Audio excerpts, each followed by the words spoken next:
Construire un MOOC, c'est d'abord définir par capsule vidéo un objectif pédagogique très clair et puis voir comment non seulement on va en dispenser le contenu, mais aussi le mettre en image via des schémas, via des photos, via des dessins, via une dynamique qui est quand même très spécifique au support qu'on utilise et qui n'est pas un cours ex cathedra, aussi interactif soit-il, dans un auditoire. Faites un petit rush de quelque chose plutôt qu'un grand plan. On appellera ça théorie agile par rapport à théorie waterfall, mais c'est fondamental parce qu'on ne connaît pas. On ne connaît pas, il y a beaucoup de contraintes, beaucoup d'avantages et toute la conception globale, non pas la conception pédagogique, mais la structure va dépendre de ces petites expériences. Donc vraiment, faites ça.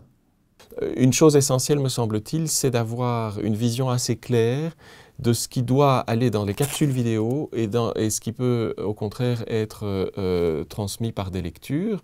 La modalité magnifique du MOOC, c'est de mélanger les deux et de pouvoir dans la même séquence d'apprentissage passer de l'une à l'autre. Mais il faut vraiment réfléchir. Ce qui va dans les capsules doit en principe, à mon sens, être relatif à des choses plus pérennes, à des choses qui ne vont pas, des choses plus conceptuelles, des choses qui ne vont pas changer ou trop changer au fil du temps. Et donc il faut bien réfléchir cette articulation entre les capsules et les lectures et avoir aussi un rythme. Donc, en réalité, dans une capsule vidéo, on communique énormément de choses en peu de temps. Pour que ce soit bien fait, il faut que ce soit bien construit. Il faut qu'il y ait évidemment une capsule qui soit en elle-même une entité cohérente, avec un début, une fin, un milieu, des développements. Et ça nécessite, à mon avis, quand même, le temps de poser son esprit et de l'écrire, quoi. Préparer, organiser, anticiper, vraiment dégager le temps pour pouvoir le faire, parce que c'est assez énergivore, assez chronophage, mais le premier input est fondamental. Par la suite, un peu comme dans le cadre de cours classiques, on va mettre à jour, améliorer, ajuster, mais le premier temps de démarrage est assez fondamental. Dans le cas qui nous occupe ici, puisque c'était avec une très très grosse équipe comprenant énormément de personnes, pour la personne qui centralise un peu tout ça, c'est d'être très très organisé. Et donc d'être très au point avec un fichier Excel indiquant les différentes étapes pour toute la conception des vidéos et de chacune des vidéos et ne pas perdre ça de vue même pas un jour.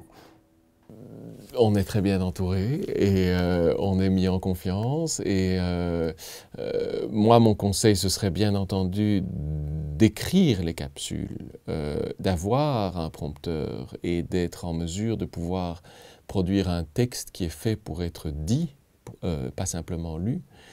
Le conseil serait d'être le plus soi-même possible, ne pas chercher à faire des phrases trop compliquées.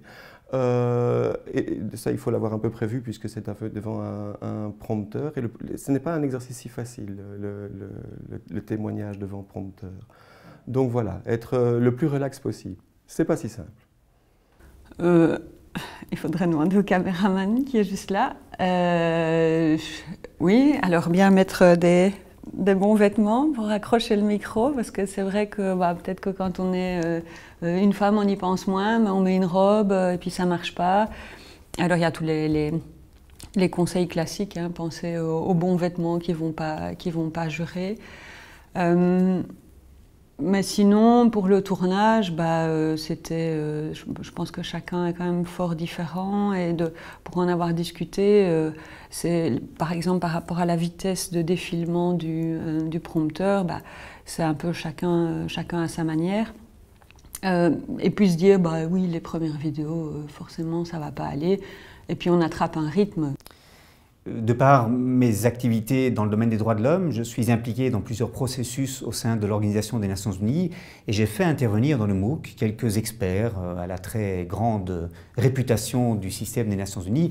Et ceci, semble-t-il, a recueilli beaucoup de commentaires positifs sur les forums du MOOC. Ils aiment beaucoup être en contact, fût-il virtuel, avec ces grands noms du droit international des droits de l'homme que j'ai invités à participer au cours. C'est simple. il faut se reposer sur le professionnalisme des gens qui s'occupent du tournage. C'est d'abord tout à fait confortable, et puis ça donne un résultat auquel on ne s'attend pas initialement. Donc voilà vraiment bien un domaine dans lequel il faut faire confiance et se reposer.